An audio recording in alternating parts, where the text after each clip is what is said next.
let's get into some interesting clips of yourself. You gave this presentation just a few days ago, Regina Public Library. That was crazy. Yeah, batshit crazy raw footage. I'm gonna go to a clip right here first before the sort of assault or the person yells at you. I'm gonna listen to the clip of this guy basically saying you're a Nazi. But maybe set it up real quick. You're sort of explaining, hey, this is why I got fired of wrongful termination, and I was advocating for academic freedom, and it was like the issue of the indigenization. You were basically saying, as an academic, I can refuse this idea that the indigenous way of knowing is the correct one. Mm-hmm. Yes. So the title was Indigenization and Academic Freedom. And I was arguing that academic freedom is about not having a prescribed doctrine, which is a predetermined kind of idea imposed upon professors. You should be able to challenge all ideas if you have academic freedom. And my case is directly related to this because I was questioning indigenous ways of knowing, which was part of indigenization. And this was created this hostile environment that eventually resulted in me being pushed out of Mount Royal University. Anyway, there was one thug who was there who was just impossible to discuss things with. And eventually he ended up threatening an 86-year-old man in the audience. Amazing. So before we get to that more raw clip, you get accused of being a Nazi right here. To respect and value indigenous ways of knowing. You can be racist with impunity. So, but you're assuming... So you can be racist with impunity. that to not respect and value indigenous ways of knowing is racist. Yes. You're assuming that? Yes. Okay, but that's the question, whether it is or not. Not a question. But it's not a question for you. No, not a question. Like, academically, there's a reason why you got sanctioned and that you're... But you think that if you question indigenous ways of knowing, that's racist? I think that if you... No, not question. Like, I think that we all have growth, like, being a Treaty 4, and I'm not from indigenous background. Yeah. But if you're not willing to understand and take in and comprehend how, indigenous ways of knowledge is a part of treaty alliance, treaty, building, reconciliation, truth and reconciliation. Yep. I think that there's a reason why you seem like someone that's obviously not employed by a university for a reason, right? But because academically, every other place would argue that there's room and understanding and growth in room and understanding right? and growth. Yes, but as an academic, you are able to take issue with that. So as an academic, are you a Nazi? Pardon me? Are you a Nazi? So if you question indigenous ways of knowing, you're a Nazi? I would. Okay, that's so funny. So if you question indigenous ways of knowing, you're a Nazi? I love the look on your face here. I gotta say, Francis, I was trying to understand. This look right here. Are you okay? It's like, I do want to commend you though, because I've been in situations like that. If you didn't know, I ran for the PPC in 2019 before it was popular. Oh, okay.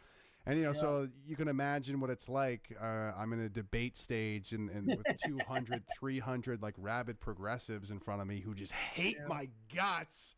Yeah. And it can be very uncomfortable.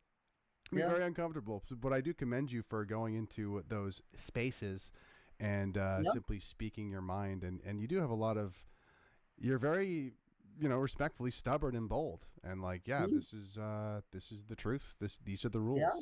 So. Yeah, and I just ask questions. So that's kind of what I've learned. And actually, it's a method called spectrum street epistemology, which I'm starting to do now, where you're just trying to understand why people believe what they believe and how they came to those beliefs.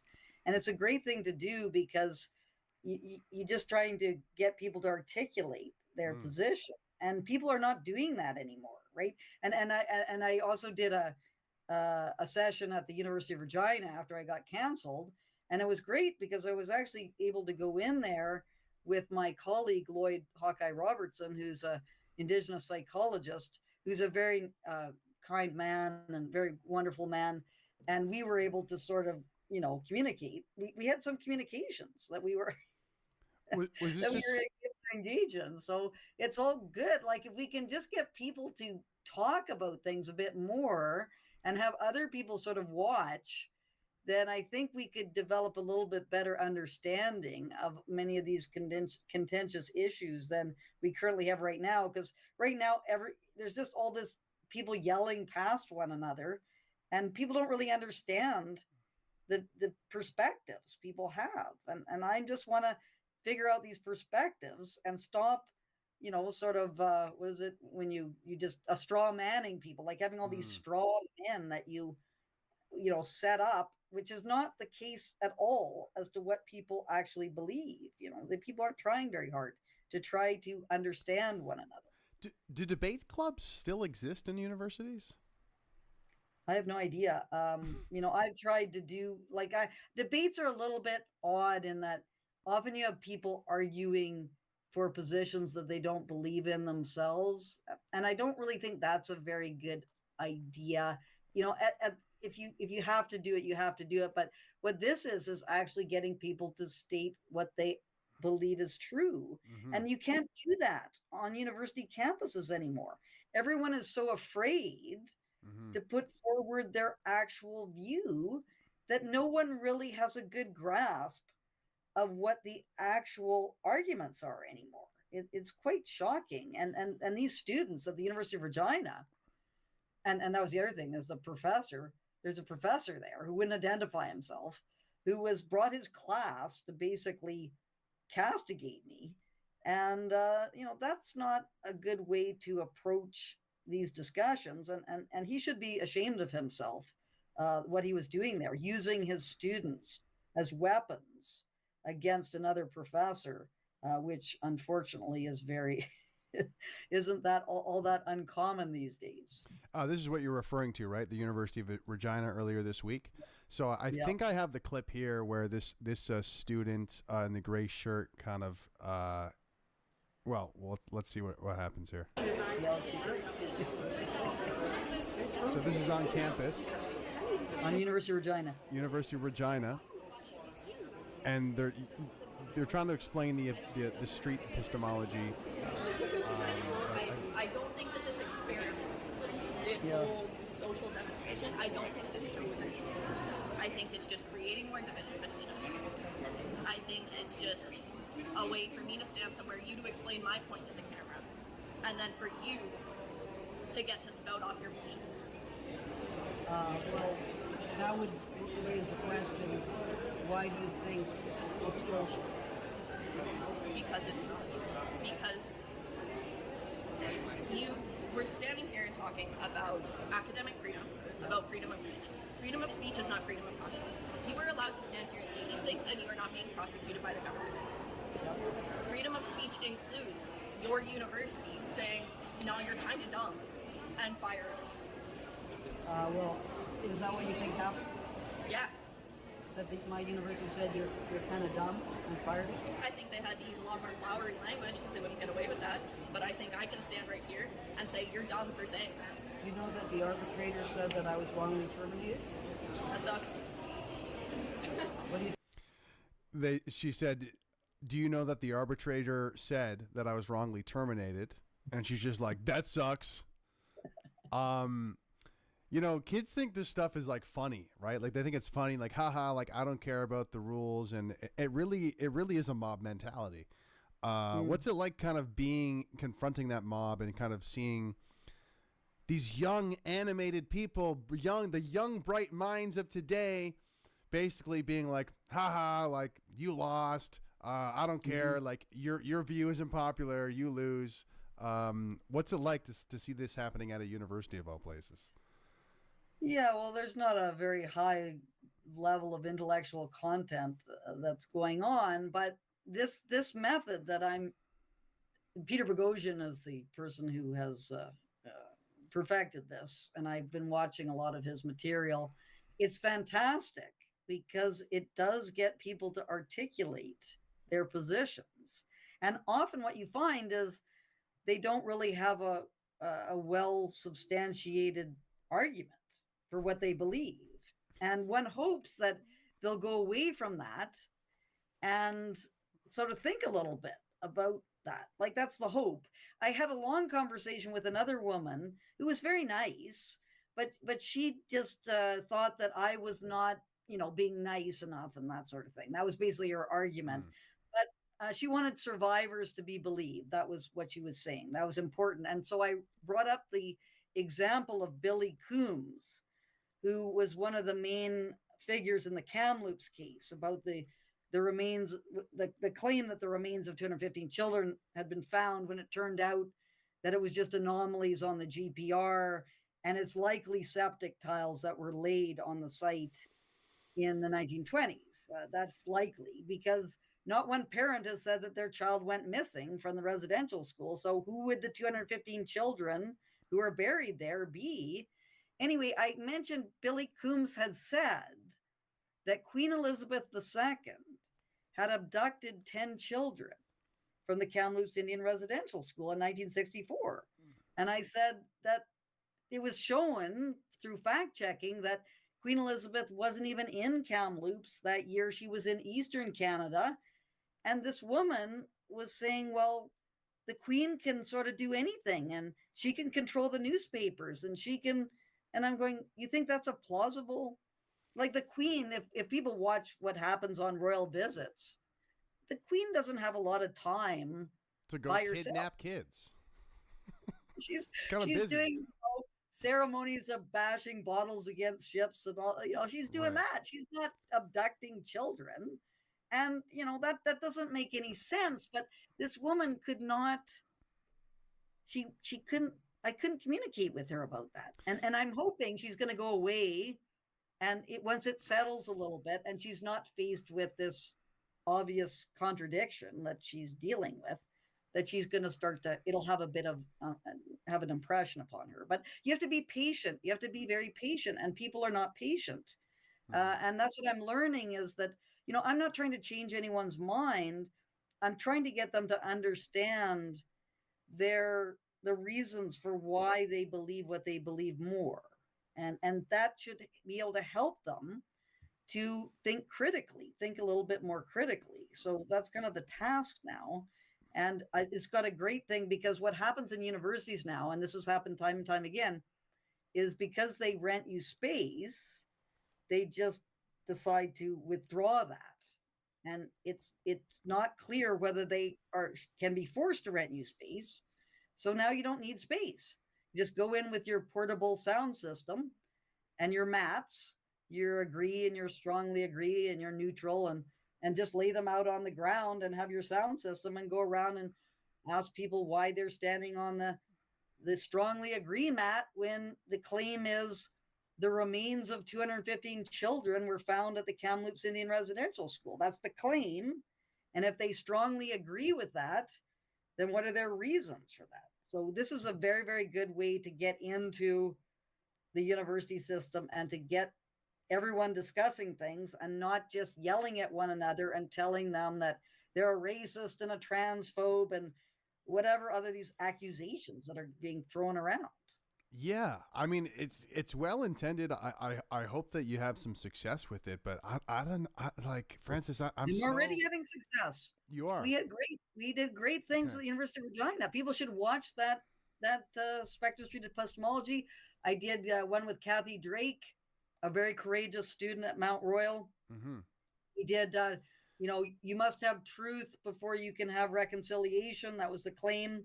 And then we got into all sorts of other claims. Right. And then on Friday at University of Calgary, we are going to discuss the claim, Israel has the right to defend itself.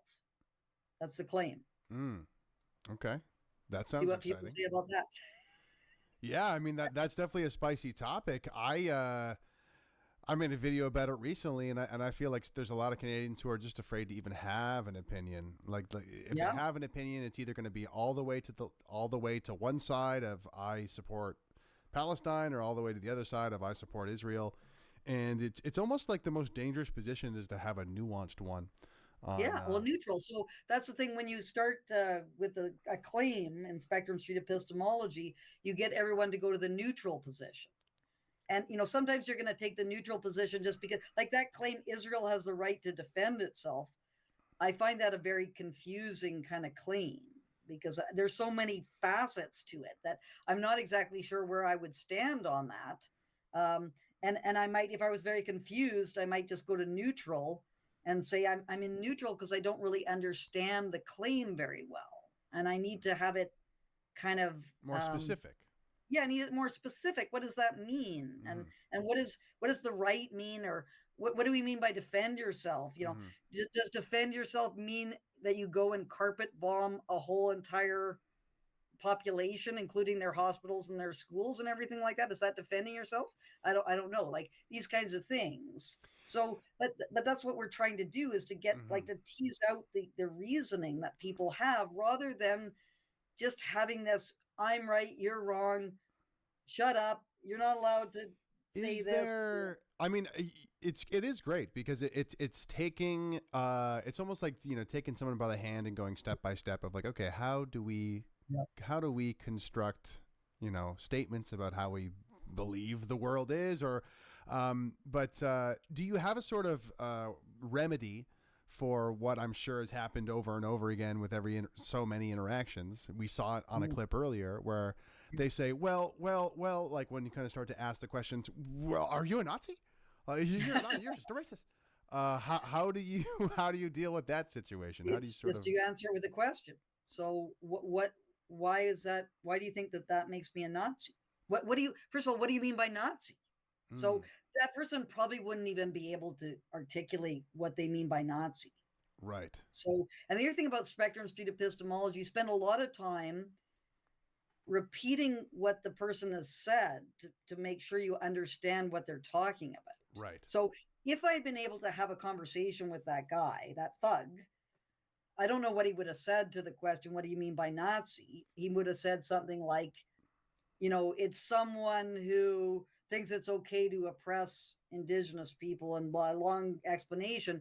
So then I would say, let me see if I understand this here. You're saying a Nazi is a person who does X, Y, and Z, or something like that. And then you would try to think of some parallel type of thing to compare it to and say, like, would you be a Nazi if you did this, for example? So that's the kind of process, I think, that has a lot of traction. You can gain a lot of traction because you're not telling someone that they're wrong. I'm not telling him, no, I'm not a Nazi, right? Which would then get like, you're a Nazi. No, I'm not. You're a Nazi. Yeah. No, I'm not. Like, that's not helpful at all to this thing. It's trying to get them to articulate why they believe the things that they do. And so I'm very, I find this to be very effective. I might have to try that sometime because, usually my response is like, I don't care. Where are you located? I'm in the Toronto area. Okay, well, when I come to Toronto, we can do a spectrum street epistemology. When are you coming to Toronto? In the near future. Awesome. October 30th, I'll be in Toronto. Perfect. That's good. So we might want to interview. Perhaps you go to I don't know, like it can be anywhere, University of Toronto or Sure. York University or whatever. And then you start, like, you have claims, like you've probably got all sorts of contentious topics that, right, people are not able to articulate very well. We might want to interview you for our upcoming documentary for SaveFreeSpeech.ca. If you guys want to help stop Bill C-63 and expose the typically far left Antifa journalists, you can go to givesengo.com/SaveFreeSpeech. Please donate to our upcoming documentary. If you like my work, donate to our upcoming documentary. And the other thing you could do actually a spectrum street epistemology on Bill C-63. That'd be great. Is that a way to stop harm? Like, is stopping people from speaking on the internet? Stopping people from speaking on the internet is a way to reduce harm for children or something like that, or like whatever it may be. You get this list of claims that you agree to. You get your audience to select, and then you go about, sort of getting people on the mats, and then asking them why they're standing on the strongly agree mat, and So then you can we should coordinate for this, because I have a good setup to do like a live stream that's with a good microphone, so I could document whatever you're doing. Maybe we could do something at the same time, and maybe we'll get beat up and mobbed by leftists together. Yeah, well, Brock University on so Wilfrid Laurier on October 28th. Okay. Brock University on October 29th, and Toronto October 30th. And I'm doing talks. The talks that I was shut down at the University of Regina, we're going to do that at Brock. So this is going to be another test for the universities.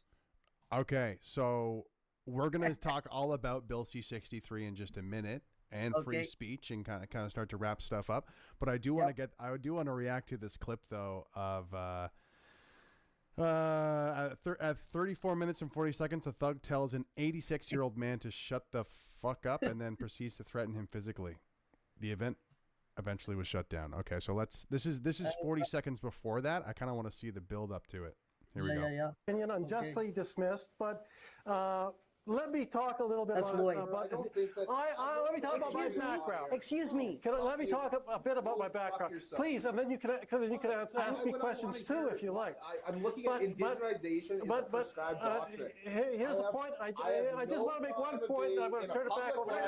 Excuse me. No, if you don't stop talking, I am going to get security and get you out of here. Good goddamn what the hell you're saying. Yeah, get the security. And stop. Yeah, this is what. Why would I want to hear this nonsense? Well, then go. Why would I have to leave a public library? You shut the fuck up. Hold it. You shut the fuck up. I'm up. Oh. I'm rocking around. Whoa. Yeah. You want some? Whoa. I doubt it. Yeah. You're threatening an 86-year-old man. Of course. That's the kind of person he is. Yeah. You, sir, and your white settler colonialist. Fuck off. Let me. Okay, that was so funny. You and your white settler colonialist, fuck off. That is so funny. Let's hear that again. I doubt it. You're threatening an 86-year-old man. Of course. That's the kind of person he is. You, sir, and your white settler colonialist. Fuck off. Let me. Please. Love it. Love it. That Hey, was aside from the politics, this is just good content. This is good stuff. That was just that was the classic. I've never seen anything like that. I was just sitting there going, I cannot believe this is happening. But we're here. That's where we are. That's the kind of thing, is the kind of intimidation. And this is not about compassion. This is about, we're telling you the way things are, and you're gonna bend down and take it.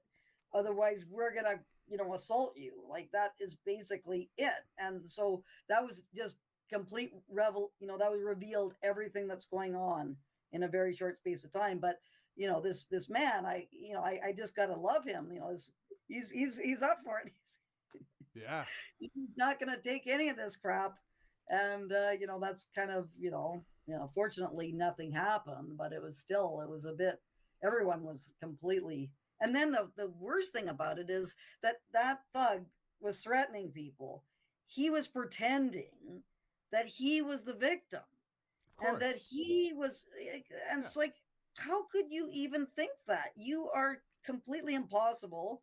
You won't have any discussions. You're calling people all these names, these serious defamatory.